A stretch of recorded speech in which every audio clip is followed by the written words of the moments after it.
মোদিজি হঠাৎ PMO office ত্যাগ করলেন কেন?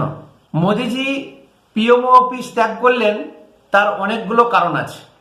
মোদিজি যখন 2014 সালে এসেছিলেন তখন উনি মনে মনে প্রতিজ্ঞাবদ্ধ ছিলেন ব্রিটিশের দেওয়া যত যা কিছু আছে উনি একটা একটা করে ত্যাগ করতে শুরু করেছেন বা বাদ দিতে শুরু করেছেন। সংবিধানের অনেক কিছু নিয়ম বদলেছেন। মোদিজি যখন এসেছিলেন তখনই কিন্তু সিদ্ধান্ত নিয়ে নিয়েছিলেন এবং ধীরে ধীরে এক এক করে উনি সবই পরিবর্তন করছেন।